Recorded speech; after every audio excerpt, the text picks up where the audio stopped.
नमस्कार मेरे प्यारे बच्चों, स्वागत है आप सभी का आपके अपने YouTube चैनल एलकेएम स्टडी के इस वीडियो लेक्चर में। तो आज के इस वीडियो लेक्चर में हम लोग क्लास 10th फिजिक्स का जो चैप्टर नंबर 10 है उसके हम नए टॉपिक को लेकर आए हैं। प्रकाश का परावर्तन क्या होता है? Reflection of light.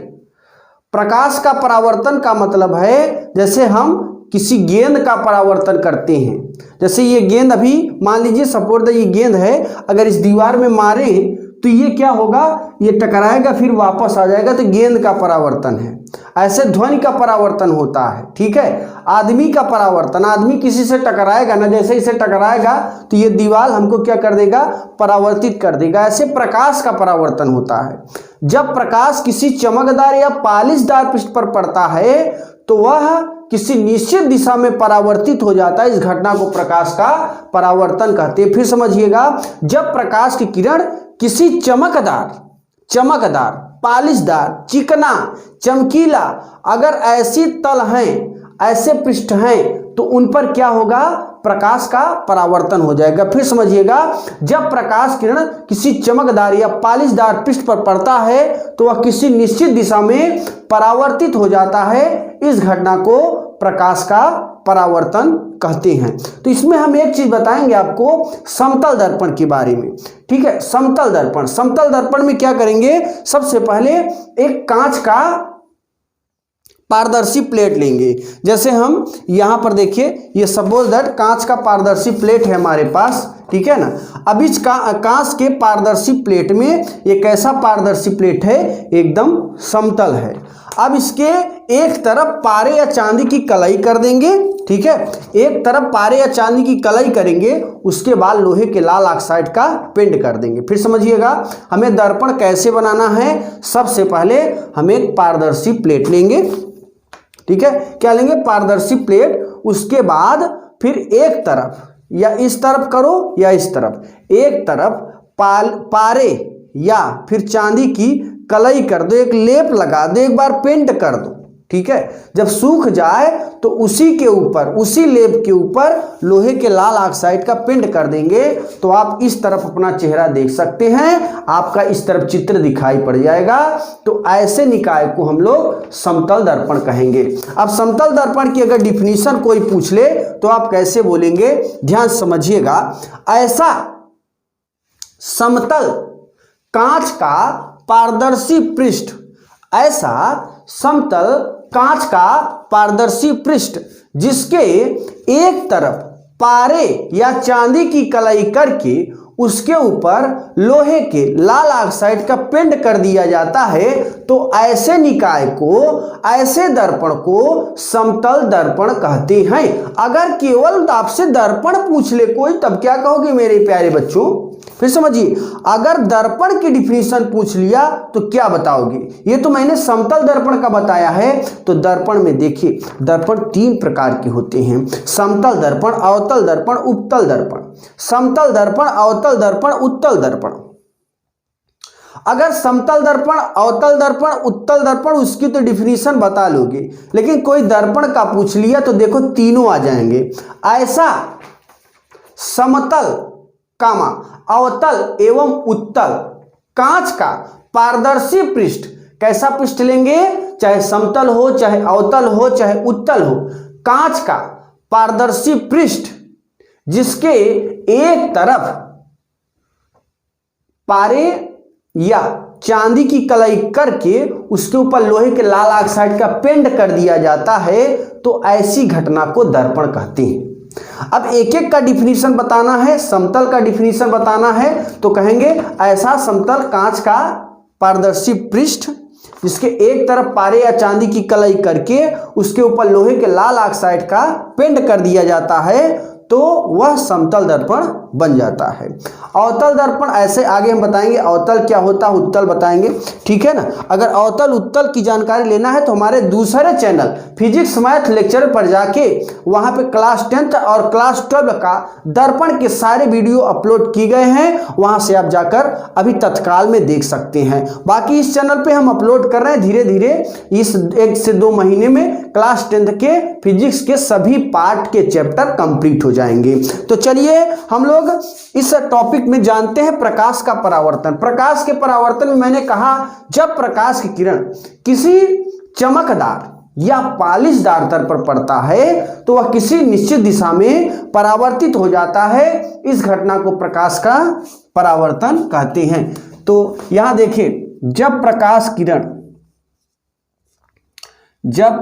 की किरण किसी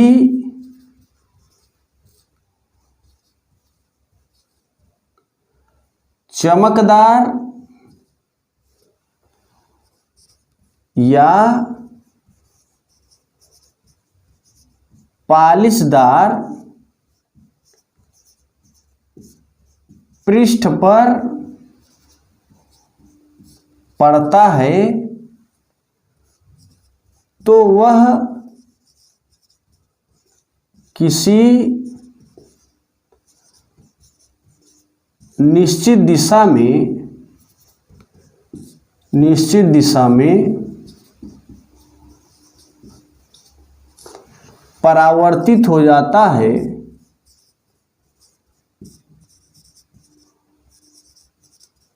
इस घटना को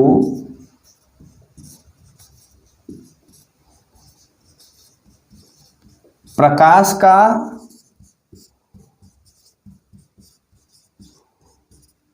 परावर्तन कहते हैं। प्रकाश का परावर्तन कहते हैं। अब इसमें देखिए, हम सबसे पहले यहाँ पे एक फिगर बनाएंगे। ये हमारे पास एक समतल दर्पण हम बनाएंगे यहाँ पे।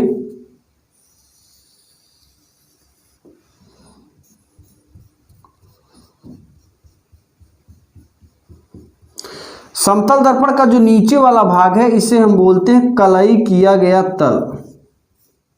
कलई किया गया तल। और ऊपर वाला जो तल होता है उसे हम बोलते हैं परावर्तक तल। अब देखिए, ये यहां से ये जो परावर्तक तल होता है ना, इस पर अनंत आपतन बिंदु होते हैं। और आपतन बिंदु मतलब जहां पे किरण पड़ जाएगी। ये किरण, जैसे कोई भी किरण हम डालें, यहाँ पे किरण होगी तो यहाँ पे आपतन बिंदु बनेगा, यहाँ पे पड़ेगा तो यहाँ पे, यानी इस परावर्तक पृष्ठ तल पर या परावर्तक पृष्ठ पर या फिर परावर्तक तल कहें तो उस पर अनंत आपतन बिंदु होती हैं। अब देखिए, एक किरण यहाँ पे आई और इस तरीके से परावर्तित होकर निकल गई। ऐसे क्यों गई? क्योंकि जो किरणें होती है ना वो अभिलंब के, ये अभिलंब है, अभिलंब कैसा होता है? हमेशा पृष्ठ के लंबवत। जैसे ये हमारी हथेली है, हथेली के लंबवत ये अभिलंब हो जाएगा। सपोज दैट ये हथेली हमारी समतल दर्पण है, प्लेन मिरर है, और इस प्लेन मिरर के लंबवत अभिलंब होता है। अब इसको हम ऐसे झुका दें तो इसका अभिलंब ऐसे हो जाएगा, ऐसे झुका दें इसका अभिलंब, मतलब ये हमेशा जो अभिलंब होगा पृष्ठ के लंबवत होगा। तो देखिए, ये किरण आ रही है, इसे आपतित किरण कहेंगे।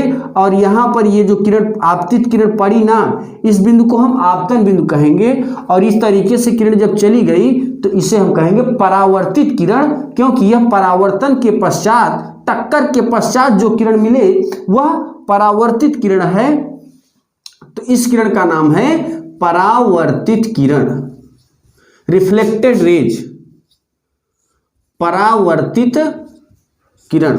और ये है हमारा अभिलंब, ठीक है, ये अभिलंब है, नॉर्मल है।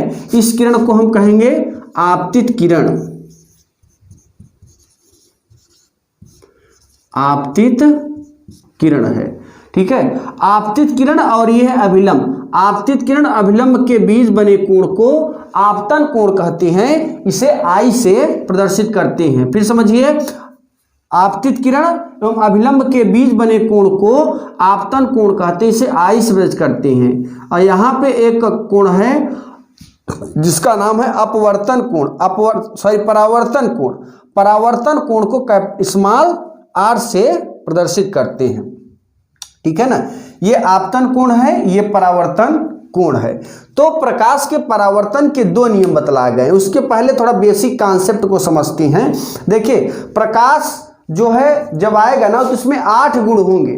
कोई भी प्रकाश है, सूर्य का प्रकाश जब वहां से चलता है ना तो 8 गुण होते हैं। चाल, तरंग दैर्घ्य, आवृत्ति, रंग, आयाम, ऊर्जा, तीव्रता, कला। फिर समझिए, चाल, तरंग दैर्घ्य, आवृत्ति, रंग, आयाम, ऊर्जा, तीव्रता, कला, ये 8 गुण होते हैं।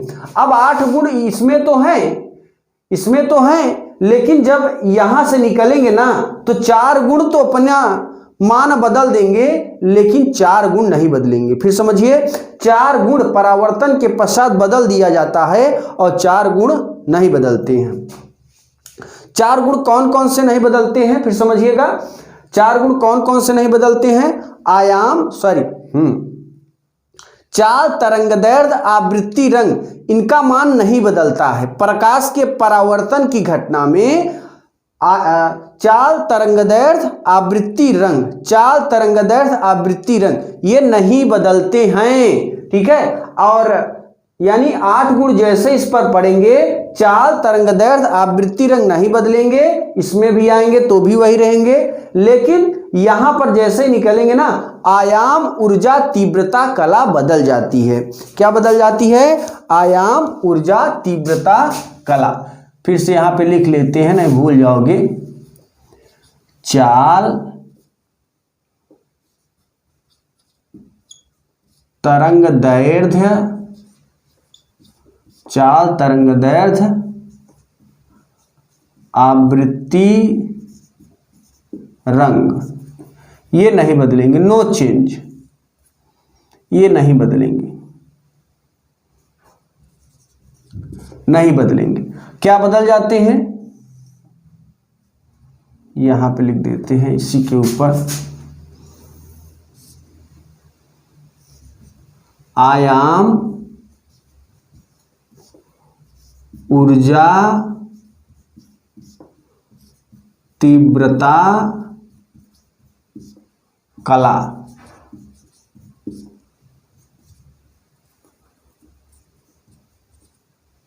ये चेंज हो जाते हैं, ये नहीं बदलेंगे और ये बदल जाएंगे। तो जब प्रकाश किरण किसी भी दर्पण पर पड़ेगी ना, कोई भी दर्पण हो, चाहे समतल हो, चाहे अवतल हो, चाहे उत्तल हो, ये 4 गुण अपना बदल देंगे, ये 4 गुण बदल देंगे और ये वाले 4 गुण नहीं बदलते हैं। तो ये एग्जाम में, बिहार बोर्ड एग्जाम में या फिर किसी भी एग्जाम में ये ऑप्शन में आता है। ठीक है ना, तो इस चीज को याद रखिएगा। यहां पे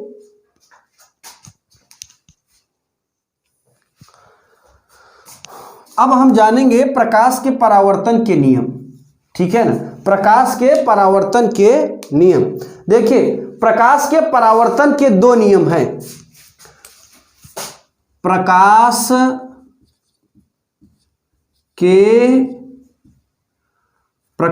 परावर्तन के नियम, परावर्तन के नियम। प्रकाश परावर्तन के 2 नियम होते हैं। पहला नियम जरा देखिए, आपतित किरण कामा परावर्तित किरण एवं आपतन बिंदु। मैंने ये इस बिंदु का नाम क्या बताया? आपतन बिंदु। आपतन, ये हमारा बिंदु है आपतन बिंदु। ठीक है, आपतित किरण कामा परावर्तित किरण एवं आपतन बिंदु से खींचा गया अभिलंब, तीनों एक ही तल में होते हैं। ये पहला नियम है। फिर समझिएगा, आपतित किरण कामा परावर्तित किरण एवं आपतन बिंदु से खींचा गया अभिलंब, तीनों एक ही तल पर होते हैं। दूसरा नियम क्या है? आपतन कोण आई, आपतन कोण आई सदैव परावर्तन कोण आर के बराबर होता है। तो पहला नियम लिखेंगे, आपतित किरण कामा परावर्तित किरण कामा परावर्तित किरण एवं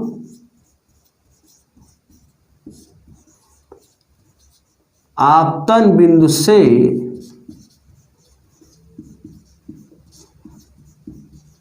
खींचा गया अभिलंब,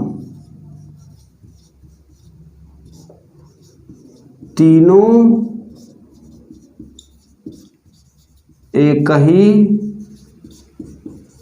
तल पर होते हैं। आपतित किरण कामा परावर्तित किरण एवं आपतन से खींचा गया अभिलंब तीनों एक ही तल पर होते हैं। दूसरा मैंने बताया आपतन कोण, आपतन कोण आई सदैव